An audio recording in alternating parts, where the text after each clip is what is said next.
लेकिन शहनाई को मैं मंदिर के तरफ करके बजाता हूँ रोज। जरा सी आहट होती है तो दिल सोचता है। ठीक है, हाँ लेकिन ठीक है।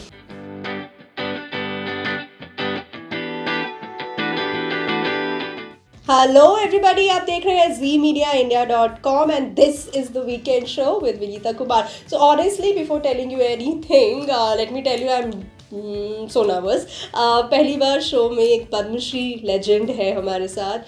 Doctor Soma Ghosh is here. उस्ताद बिस्मिल्लाह खान की डॉटर है और उन्होंने बहुत ही एक स्पेशल बुक लॉन्च की है, लिखी है, जो वो कहती है कि दिल से आई है। Baba and me, a coffee table book launched by her. Congratulations on this first, ma'am, and welcome on our show. As I was saying, ma'am ने बहुत दिल से एक कुछ चीज़ बाहर आई है। बहुत रेयरली होता है कि बहुत दिल से कुछ आता है। somebody who's close decide to also be that vulnerable with something, such close feelings. ये आइडिया कैसा था? ये मतलब हमारी जो जर्नी थी ना 2001 से 2006 तक जी, एक अद्भुत था। हमारा I am his adopted daughter, right. और जब उन्होंने कहा मुझे सुनने के बाद कि अब मैं सिर्फ तुम्हारे साथ बजाना चाहता हूँ, तो मैंने सोचा कि ऐसे तो लोग बहुत कुछ कहते हैं लेकिन करते कहाँ हैं। तो मैं भूल गई थी ये बात। 6 महीना बाद मेरी उनसे मुलाकात हुई कोलकाता में। तब जब मैं नीचे रिसेप्शन में कहा कि ऊपर भारत रत्न बिस्मिल्लाह खान साहब आए हुए, मैंने सुना है, क्या मैं उनसे मिल सकती हूँ? तो उन्होंने जैसे ही खबर भिजवाई तो उन्होंने कहा कि जल्दी उनको भेजो, मैं उसको ही याद कर रहा हूँ। और वो कुछ भी याद नहीं रख सकते थे, किसी का भी, कोई फिल्म स्टार, कुछ भी, लेकिन मेरा नाम उनको याद था 4 महीने तक। तो उन्होंने मुझे देखते ही कहा कि तुमने क्या सोचा? मैंने तुमको कुछ कहा था ना 6 महीना पहले, और तुम भूल कैसे गई? तो मैंने कहा कि बाबा ये तो मुमकिन नहीं हो सकता है ना, आप भारत रत्न हैं, मैं उस समय पद्मश्री नहीं थी। हाँ जी। उम्र भी बहुत कम था जी। कोई तालमेल नहीं है इसका, ये कैसे हो सकती है? तो उन्होंने यही कहा था, ये ऊपर वाले का करम है, मैं नहीं तुम्हारे ऊपर दया कर रहा हूँ। तो एक रूहानी ही बात है जो मैंने महसूस किया। और उन्होंने सचमुच आखिरी कॉन्सर्ट भी मेरे साथ उन्होंने राष्ट्रपति भवन में किए थे 2006 में, मार्च में, और अगस्त में 21 अगस्त वो चल बसे जी। और सब लोग उनको किस तरह से देखा मुझे नहीं मालूम, लेकिन मैंने उनको अंदर से देखा कि जैसे हम लोग सुनते हैं कि हिस्ट्री ऑफ म्यूजिक कि स्वामी हरिदास जी जब गाते थे तो जंगल के पशु पक्षी भी ये होते थे, वो बारिश होती थी। आज क्यों नहीं होता है? आज में वो ताकत क्यों नहीं है कलाकारों में? लेकिन मैं उनके अंदर ये देखा, क्योंकि उनकी जो सादगी, फकीरीपन, लोग सोचते हैं कि अगर सोशल मीडिया नहीं है, अगर रियलिटी शोज नहीं है तो हमारा नाम कैसे होगा? लेकिन उनको इस सब की जरूरत नहीं थी, क्योंकि उनको साधना का ताकत है। मैम बहुत मतलब अच्छा ही लग रहा है आपसे बात करके, और जिस तरीके की आप मुझे लगता है रूहानियत की बातें आप बता रही हैं। मेरे को एक सवाल था मेरे पास कि जब आप बोलते हैं कि मुझे पब्लिक को एक ऐसा फेस, एक ऐसा तरीका बताना है उस्ताद जी के बारे में जो पहले शायद उनको ना पता हो, तो आपको ये लगता है कि क्या पब्लिक को, या क्या जो उनको फॉलो करते हैं, उनको ये बात नहीं पता होगी ऑलरेडी? बिकॉज उस्ताद जी के बारे में इतना सब ऑलरेडी लोग जानते हैं वर्ल्ड वाइड, मतलब बहुत प्यार दिया है उनको, एज भगवान की तरह उनको पूजा है, तो ऐसा क्या होगा जो आप लेके आएंगे और उनको ऑलरेडी नहीं पता होगा? सबसे बड़ी कि इंसानियत उनका मजहब था, इंसानियत, और सुर ही उनका देवता था, सुर ही उनका देवता था। और ही वॉज इम्पार्शियल, मतलब सबसे बड़ी बात है कि सब लोग अपने बच्चे को प्रमोट करना चाहते हैं, चाहे उसके पास गुण हो या ना हो, ये नहीं देखते, लेकिन वो ये इनजस्टिस नहीं किया। टैलेंट। हाँ, उन्होंने मुझे अपनाया, एक आसन पे मुझे बैठाया, सेम आसन में, लेकिन अपने बच्चे को नहीं। जब रिहर्सल हो रही थी तो उनका बेटा नीचे बैठा था, मैं उनके साथ बैठी थी, तो मैंने उनको पूछा, बोले नहीं, सुर किसी की बपौती नहीं है, जो करता है वो पाता है। ये आपको सब में नहीं मिल पाए। ये एक अद्भुत चीज़ थी। और दूसरी बात कि उन्होंने, एक फकीर ये समझ सकता है कि वो एक है, रास्ता अलग अलग है। एक दिन मैं बनारस की हूँ, लेकिन मैं बॉम्बे में रहती हूँ जी। तो मैं एक दिन आई तो मैंने कहा कि बाबा कल मैं थोड़ा देर से आऊँगी, मैं मंदिर जाऊँगी। तो उन्होंने कहा अच्छा, मैं रोज़ जाता था लेकिन अब मैं जा नहीं पाता हूँ, मैं चल नहीं पाता हूँ, लेकिन शहनाई को मैं मंदिर के तरफ करके बजाता हूँ रोज़, और तुम अपना फूल चढ़ाना और मेरे लिए भी एक फूल चढ़ा देना। और जो बात शायद हमारे नेक्स्ट जनरेशन के लिए एक सबक है कि देखो, थोड़ा सा जान के कितनी अहंकार, कितनी घमंड आज के जो उभरते कलाकारों का है जी। जब उनका आखिरी कॉन्सर्ट मेरे साथ राष्ट्रपति भवन में हो रहा था, क्योंकि ये उनका सपना था कलाम साहब का कि हम दोनों का जुगलबंदी उनके टर्म रहते रहते हो, और वो हुआ था 2006 में किया। तो हम लोग 2 दिन पहले ही चले गए थे प्रेसिडेंट हाउस, क्योंकि उनको भी रेस्ट चाहिए जी। तो हमारी बातें उसी के बूते पे ये किताब बनी है। अच्छा। 2 दिन उनके साथ जो कन्वर्सेशन, राइट। मैंने कहा कि बाबा आपको तो भारत रत्न भी मिल गया है, तमाम दुनिया के जितने भी पुरस्कार से आप पुरस्कृत है जी। एक ख्वाहिश, सुनो उन्होंने क्या कहा। हाँ। बोले अभी तक सुर ही नहीं मिला। क्या बात कर रहे हैं? At the age of 92। हाँ। सुर ऐसी चीज है, सुर में अ लग जाता है तो असुर हो जाता है, बस ईश्वर को सूरी कहते हैं। स्वर में ई लग जाती है तो ईश्वर हो जाता है। तो हमें ये समझना है कि ईश्वर को पाना क्या बहुत आसान है क्या? कितनी तप से मिलता है, उसी तरह से सुर भी मिलना बहुत कठिन है। तो सुर नहीं मिला था बाबा को, तो उन्होंने कहा कि तुम दुआ करो मेरे लिए कि वो हमारे सुर पे थोड़ा तासीर दे दे, अभी तक नहीं मिला। हम यमन के सुर अभी भी ढूंढ रहे हैं। जरा सी आहट होती है तो दिल सोचता है, कहीं ये वो तो नहीं। ये यमन। यमन हम लोग जो शुरुआत में भी सीखते हैं और जिंदगी के आखिरी में जाके एक सागर जैसा राग है। जब दीप जले आना, जब शाम ढले आना, ये भी यमन है। आज जाने की जिद ना करो, ये भी यमन जी जी। ये जो आपने एक बहुत ही खुशनुमा और म्यूजिकल सा जो माहौल बनाया है ma'am, thank you for that. दूसरा क्वेश्चन मैं आऊँ उससे पहले मैं आपको ये पूछना चाहूँगी कि जब आप ये लिख रही थी या जब आप चाह रही थी कि मैं लोगों को बताऊँ, इमोशनल थी? बहुत। आप अगर पूछते हैं तो आपका सबसे बड़ा आनंद का दिन कौन सा था, तो मैं 1 सेकंड में कह सकती हूँ, जिस दिन हमारी पहली जुगलबंदी हुई थी। आपने देख रहे हैं किताब में वो ब्लैक टोपी पहन के हैं। ये ब्लैक टोपी वो मेरे लिए पहने थे। अच्छा। ये बिफोर इंडिपेंडेंस वो ब्लैक टोपी पहनते थे। राइट। आफ्टर इंडिपेंडेंस आपने देखा होगा हर प्रोग्राम उनका सफेद टोपी, गांधी टोपी। हाँ। ये मेरे लिए पहने थे। आपने बोला था? नहीं। फिर मैंने उनको कुछ भी नहीं कहा। मैंने यही कहा था कि मैं नहीं बैठूंगी, क्योंकि दुनिया आपके फैन है, मुझे तो कोई भी नहीं जानता। मैं नहीं बैठूंगी आपके साथ, मेरा कोई लोग नहीं था। मैं वो घटना बताती। जब उन्होंने कहा कि जब कलकत्ता में मिले कि चलो बनारस और मेरा तुम्हारा फोटो खींचो, वही फोटो है ये। अच्छा, ये हाँ, वही photo before the program Banaras में। और जब मैं पहुंची तब उन्होंने मेरा गाना अपने परिवार को सुनाया। मैंने कहा उनको कि मैंने इस लड़की को अपनी बेटी चयन किया है, तुम्हारी इजाज़त है कि मैं इसको बेटी मानूं, उसका गाना सुनूं। तो सबने मेरा गाना सुना, बोले कि अब्बा आपने एकदम सही चयन किया है। तब उन्होंने कहा कि पेटी को बोले कि सबको बोले कि मेरा पेटी खोलो, जिसमें मेरा बैंगलोरी टोपी रखा हुआ है।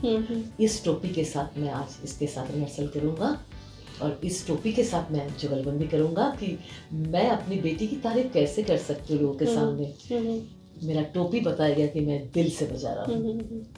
तो वो जो पहली बार आपका जुगलबंदी हुआ था सोमा जी, वो जुगलबंदी में कुछ ऐसा स्पेशल एक मोमेंट आया होगा जहाँ पे आपको लगा कि मतलब वो एक मोमेंट होता है ना जहाँ पे दो लोग जो जुगलबंदी कर रहे होते हैं वो बिल्कुल मतलब एक हो जाते हैं, यू नो, वो मोमेंट आपको याद बता है? रही हूँ। हाँ जी, उस समय नौशाद जी सुनने आए थे हाँ जी, और वो खड़े रह गए थे पूरे अच्छा। प्रोग्राम में, ऐसे ऐसे करके उठ रहे हैं बैठ रहे, उठ रहे बैठ रहे। तो मैंने बाबा को कहा, और जया बच्चन सब लोग आए थे सुनने, कि बाबा नौशाद जी कितना खुश हो रहे। मैंने उनको कहा तुरंत, मैं उनका गाना ले रही हूँ, उसका कोई पहले से प्लानिंग नहीं था। तो बोले ठीक है। और वो जो एक्सटेम्पो बिना रिहर्सल का, हाँ। वो और उनकी जो खुशी नौशाद जी की, वो मैं कभी भूल नहीं सकती हूँ। मोहे पन घट पे नंदलाल छेड़ गयो रे, मोहे पन घट पे हाँ मोरी नाजुक कलैया मरोर गयो रे, मोहे पन घट पे। और उनका वो शनाई से आना, गड्डा ना ना ना ना ना ना ना। और वो सफेद टोपी में इस प्रोग्राम में आए थे, आपको बता रही हूँ। और पूरा दुनिया के प्रेस, न्यूयॉर्क टाइम्स के भी छपा था ये प्रोग्राम की ये। मैं, आपने कहा ना, आपने बोला था क्या, मैं वहाँ भी नहीं बोल पाई थी जब मैंने देखा वो सफेद टोपी में हॉल में आए हैं। हाँ जी। तो मैंने सोचा कि लोग मुझे क्या कहेंगे। सबको तो पता है कि वो मेरे साथ ब्लैक टोपी पहन के बजाएंगे, और बाबा तो सफेद टोपी पहन के, मेरा मूड ऑफ हो गया। जब पर्दा खुल रहा था तो मैंने उनको प्रणाम किया और उनको देखा कि ब्लैक टोपी उनके सर पे लगा हुआ, वो पॉकेट में लाई कि लोगों को यही दिखाने के लिए मैं सफेद टोपी पहन के रहता हूँ, मैं सिर्फ इसके लिए पहन रहा हूँ। और उन्होंने एक बात कहा, वो मैं अपने श्रोताओं को बोलना चाहूंगी, ये कौन कह सकता है, आप बताओ। ये सचमुच महापुरुष थे। उन्होंने कहा कि भूल जाओ तुम्हारे साथ भारत रत्न बिस्मिल्लाह खान बैठे हुए हैं, शेर की तरह गाओ, मैं तुम्हारे पीछे पीछे। Can you imagine? तो बहुत मुझे लगता है बहुत ही डिवाइन एक फीलिंग होती है। डिवाइन प्रेजेंस में साथ होना ही बहुत बड़ी बात हो जाती है। सो मच, यू नो, जब आपने ये प्रेजेंट किया लोगों को, ऑफ कोर्स प्रेसिडेंट को तो किया ही, बट उससे पहले आपने जब पीएम मोदी के साथ भी बातचीत किया, कुछ ऐसा आपने उनको मेंशन किया कि ये जो है, ये एक बात आपको उस्ताद जी के बारे में इसी बुक में मिलेगी और कहीं नहीं मिलेगी? मैं कुछ नहीं कही। अच्छा। और मजेदार बात सुनो, जब मैंने उनको प्रेजेंट किया, मैं भूल गई थी, 2 लाना चाहिए था। हाँ। मेरा मन में ये था कि उनको साइन करके प्रधानमंत्री जी को मैं एक कॉपी रखूंगी जी। और जब मैंने कहा मैं तो एक ही लाई हूँ, हाँ। और मेरे हस्बैंड में कह दिए थे, मैं आई एम वेरी सिंसियर गाई, कि उन्होंने कहा है तो मुझे साइन करके लेके जाना है, हाँ। कॉपी रखना है हमारे पास। तो मैं गलती से उनको कह दिया कि आप साइन करके मुझे कॉपी देंगे। तो क्या बात कर रहे हैं, इसको मैं आज पढ़ूंगा, इसको मैं पढ़ूंगा, मैं क्यों दूं आपको, इसको मैं मेरे पास रखूंगा। तो यही मैं देखती हूँ कि खान साहब के फैन कौन नहीं है जी। आपको एक घटना बता रही हूँ, सब कुछ इस पे लिखा है कि गुरु शिष्य परंपरा क्या है जी। बिल्कुल, मैं वेरी इंपॉर्टेंट, राइट। देखो, मेरा सब कुछ आज का नेक्स्ट जनरेशन है, और ये हमने पाया है डॉक्टर कलाम से जी। कि आपने देखा कि आखिरी दिनों में वो सिर्फ स्टूडेंट्स के साथ इंटरेक्शन करते थे और कहीं नहीं जाते थे, और वो मेरे इंस्पिरेशन थे कि मैं भी वही काम कर रही हूँ कि अगर कला को बचाना है ना, तो हमें आज के बच्चे के साथ रहना है, राइट। उसको उसके तरह बन के उसको वो समझाना है, उसको हम बहुत ज्ञान देंगे ना तो और भी भागेगा इसमें से। तो मुझे जब आप ऐसे किसी देवता जिनको बोलते हैं उनकी इंडस्ट्री में, ऐसे किसी के साथ आप इतने क्लोज हो जाते हैं, डिफ़िकल्ट होता है ऐसे मोमेंट्स को रिकॉल करना, या जब भी आप लोग परफॉर्म करते थे उनको रिकॉल करना कि इसमें से बेस्ट कौन सा था, क्योंकि इतना कोई जब बड़ा पास होता है तो आपको लगता है सब चीज़ बेस्ट है, जो कर रहे हैं वो ही बड़ी बात है, लेकिन जब आप अब आज रिकॉल करती है, जब when you go back and look back today, तो आपको लगता है कि यार ये जो एक परफॉर्मेंस था, एक ये जो हमने कुछ किया था, वो तो पता नहीं कैसे ही हो गया, वो तो भगवान की कृपा हो गई, तो ऐसा कुछ कोई एक आपको याद हो? बिल्कुल उसी दिन जब पहला जुगलबंदी हो रही थी, हाँ जी, वो लाइव था। अच्छा, वो हाँ, रसबट से कि टाइम्स म्यूजिक में है, हाँ जी, कोई रिहर्सल, कोई साउंड चेकिंग नहीं, कुछ नहीं। बाबा दोपहर को मुझे कहा 1 रुपया, उनके पॉकेट में सिर्फ 1 ही रुपया रहता था। वो एकदम फकीर थे, फुल जिसे कहते हैं फकीर। मुझे ऐसे दिए, बोले बेटा पूरा दुनिया का नजर अभी तुम्हारे लिए ऊपर है, तुम ऐसे नजर उतारे साथ बार और बोले एक फकीर को खिला के आओ, ये तुम्हारे ऊपर नजर न लगे किसी का। और मैंने ईश्वर से प्रार्थना की थी, अगर देखो हम सारी औरतें माँ दुर्गा के रूप है, राइट, जब हम एक मूर्ति में प्राण प्रतिष्ठा करके पूजा करते हैं, क्या अपने आप में हम वो विश्वास से उनको जगा नहीं सकते क्या? बिल्कुल, अगर जगाएंगे तो वो है हमारे अंदर, वही रहते हैं। और मैं उसी विश्वास से कहा था कि माँ तुम ही रहना, मैं नहीं। और वो साक्षात वो बात थी कि 1 महीने के बाद भी लोगों ने फोन किया, इवन जया बच्चन जी, कि तुम्हारा सुर हमारे कानों में हॉन्ट कर रहा है। और टाइम्स म्यूजिक से 3 लाख रुपया भेज दिया गया उनके सीईओ अरोड़ा जी ने कि ये हमें चाहिए सीडी, हम लोग उसको पे करना चाहते हैं। मुझे कहीं जाना नहीं पड़ा, सब क्योंकि वो उनकी, क्योंकि बाबा ये भी कहते थे, और हमारे बच्चों के लिए मैं ये भी दोबारा कहना चाहूंगी कि तुम अगर साधना करोगे ना, तुमको किसी की जरूरत नहीं पड़ेगी, वो डायरेक्ट वो ऊपर से आता है अगर तुम विश्वास करोगे तो। कि जब रियाज को तुम रियाज बोल के करोगे तो रियाज ही रहता है। जब तुम उसको इबादत सोच के करोगे ना, तो ऊपर वाला का नूर आता है उसमें, तब हम नहीं रहते, वही रहते हैं जी। उस दिन का गाना वैसे ही हुआ। क्या आप 2 लाइन मेरे को रझे सूरज जा बालम, हाथों में मेहंदी लगी मुरे बालम, लट रझे सूरज जा बालम, लट रझे। राग बिहार। मैं तो, मुझे लगता है शोभा जी मैं इस लायक भी नहीं कि ये बोल सकूं कि ये बहुत अच्छा था। नहीं, देखो मैं तुम्हारे लिए एक शेर पढ़ूंगी जी कि जो हमारे श्रोता है ना, हम जो गाते हैं वो वही गाते हैं, जो तुम सुन रहे हो तुम्हारे अंदर भी वही है जी। तो तुम हमारे लिए इक्वली इम्पोर्टेंट हो। अगर तुम्हारा प्यार नहीं मिला ना, तुम्हारी ये तारीफ हमें नहीं मिला, तो हम कुछ भी नहीं कर सकते हैं। तो हमेशा अपने श्रोता, हमारे चाहने के वाले के लिए मैं एक शेर पढ़ती हूँ, तुम्हारे लिए पढ़ूंगी कि कितनी मिलती है आपकी सूरत खुदा से, अगर आपकी तारीफ करूं तो इबादत हो जाए। बहुत बहुत शुक्रिया। तुम्हें समझने की जरूरत नहीं है, तुम प्यार करो, तारीफ करो, तभी हम लोग पढ़ पाएंगे। तो जी मैं आपको थोड़ा सा अलग लेके जा रही हूँ, और मैं आपको एक सवाल पूछना चाह रही हूँ कि आप उस्ताद जी के इतना क्लोज रही हैं, बनारस घराने को आपने प्रमोट भी किया है बहुत ज़्यादा, और अब आपकी आप जिस तरीके से अभी समझा रही हैं, मुझे लगता है कि ना एक पूरा सेक्शन है श्रोताओं का भी, और जो आप जैसे और भी कलाकार हैं देश में, उनको लगता है कि ना, और बहुत टाइम तक ये लगता आया था कि जब आप इसको कमर्शियल कर लेते हैं ना कला को, या जब आप इसको मूवीज़ में ले आते हैं, तो आप उसको डिसरिस्पेक्ट कर लेते हैं। एक सेक्शन है जो आज भी ये समझता है, उस बात से आप अग्री करती हैं सुनो जी? हमारे जो मदन मोहन संगीतकार थे, वो साक्षात गंधर्व लोक से आए हुए थे।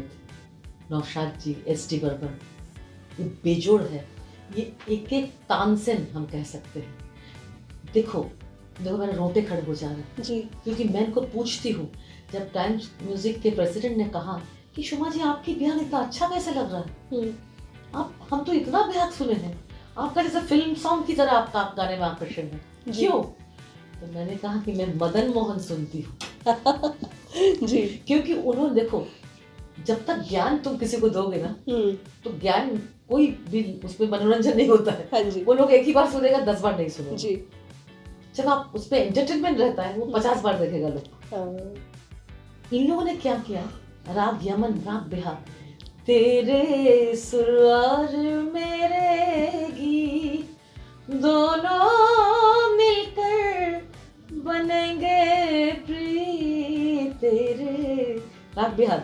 जी लटयू रझे सुलझा जावालम। वो लड़की बोल रही है नायिका जी कि मैं मेहंदी लगा रही हूँ तुम्हारे लिए, मेरा बाल बिखर रहा है, राइट तुम आओ हाँ जी आके मेरा बाल को ऐसे करके जाओ, तुम्हारे नाम की मेहंदी पहन रही हूँ। उसको भाव को समझ के उन लोगों ने ऐसा ही किया है कॉम्पोजिशन। हम लोग शास्त्रीय कलाकार क्या करते हैं, ग्रामर में रह जाते हैं, हाँ लेकिन ग्रामर से पहले वो भाव में जाना पड़ेगा, जो कि मीराबाई ने किया था, कबीर ने किया था। वो भाव रस में जाके पाए। हम कलाकारों को भी व्याकरण नहीं दिखाना है उस रस में जो मदन मोहन नौशाद जी ने किया है। जी तो कभी खुद पे कभी हालात पे रोना आया। राग बागेश्वरी। इसका जो मूड है एक मिडिल एज वुमन की डिप्रेशन दिखा है। जी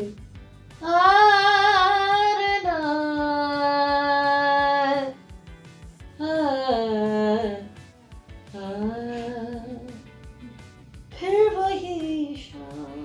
देखो उन लोगों ने शब्दों के अनुरूप राग को लिया है और राग का सेंटिमेंट को दिखाया हमको, तो हमें भी दिखाना चाहिए। जी तो जन जन तक हमारे शास्त्रीय संगीत जाएगा।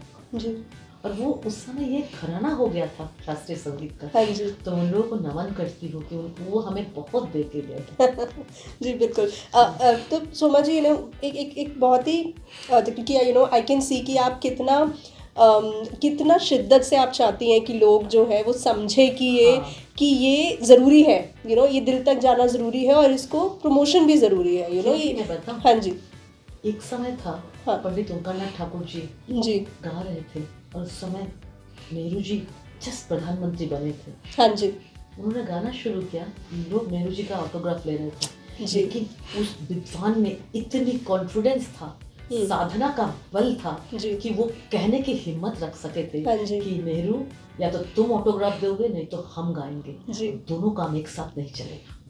जी ये जी ताकत होनी चाहिए, जी क्योंकि ये ताकत साधना से आती है। जी आज कलाकार का कोई वॉइस नहीं है, उनको स्टेज से उठा दिया जाता है, स्टैंड अप कॉमेडियन को उनके जगह बैठा दिया जा रहा है। जी बॉलीवुड के आर्टिस्ट 40 लाख लेके चले जा रहे हैं हमारे विरासत के स्टेज से, जी और हमारे जो शास्त्रीय कलाकार को कुछ नहीं मिल रहा। जी जी इसको बदलना। पर आपको लगता है कि बॉलीवुड के या कोई भी फिल्म इंडस्ट्री के जो कलाकार है, जैसे आपने अरिजीत का नाम लिया था शुरू में, आप सुनती हैं ये काइंड ऑफ म्यूजिक और आप इन लोग को सुनती हैं?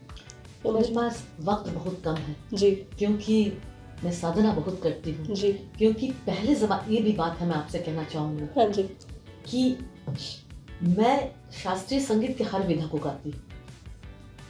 अंगम हरे पुलकभूषणमाश्रयन्ती भृङ्गाङ्गनेव मुकुलाभरणं कमालम।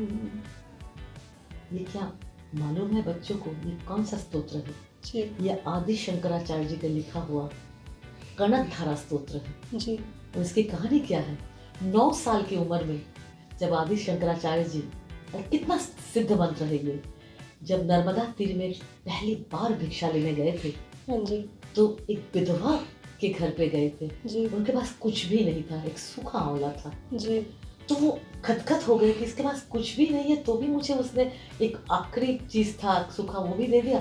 तो वहीं पे खड़े खड़े 9 साल के आदि शंकराचार्य जी माँ लक्ष्मी की आराधना की इसी स्तोत्र से, और माँ मूर्त हुई और सोने के आंवला बरसाए और उन्होंने उस विधवा को दिया।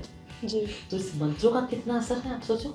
जी जी जी तो मैं हर चीज गाती हूँ, क्योंकि पहले जमाने में जब गौहर जान, इन लोग जानकी बाई छप्पन चूड़ी को गायिका माना जाता था, जब वो शास्त्रीय संगीत के हर विधा को गाते थे। जी वो ख्याल, ठुमरी, दादरा, कजरी, फिर संस्कृत श्लोक, गजल, भजन।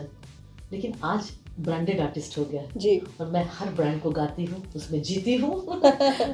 जी क्योंकि साधना है। हाँ। तो सोमा जी मैं ये कॉन्वर्सेशन एक बहुत ही खूबसूरत नोट पर एंड करूँगी कि ये जो मेरे हाथ में, मुझे तो लग रहा है कि मेरे को ऐसे ना पकड़ना भी नहीं चाहिए। तो मुझे लगता है कि ये बहुत ही स्पेशल है, और जो शास्त्रीय संगीत को जानता है या नहीं जानता है, दोनों के लिए बहुत ही दिल से लिखी गई है और सब तक पहुंचनी चाहिए। सोमा जी, मैं कॉन्वर्सेशन आपके लिए एक ओपन फ्लोर के तरह से एंड करना चाहूँगी। एक ना बहुत ही मैं बहुत छोटी हूँ बट फिर भी मैं आपको एक बोल देती हूँ कि एक ना वो है कि फरीदा खानम जी का जो एक आज जाने की जिद ना करो का है, अगर उस नोट पे आप पूरा एक एंड कर दे तो हेवनली हो जाएगा सूरज। मैं कहूँगी कि आज की बात नहीं है, आप मेरे ज़िंदगी से जाने की जिद मत करना। आप भी हमेशा हमारे लिए रहना। जी हमारा मतलब मौसीकी, संगीत। जी इस गाने के माध्यम से ये गुजारिश है। हाय मर जाएंगे हम तो लुट जाएंगे, ऐसी बातें किया ना करो, आज जाने की जिद ना करो। बहुत बहुत शुक्रिया सोमा जी, बहुत शुक्रिया। ये आपने माहौल ही पूरा डिवाइन बना दिया। बहुत बहुत शुक्रिया। Thank you, it's my pleasure. Thank you so much.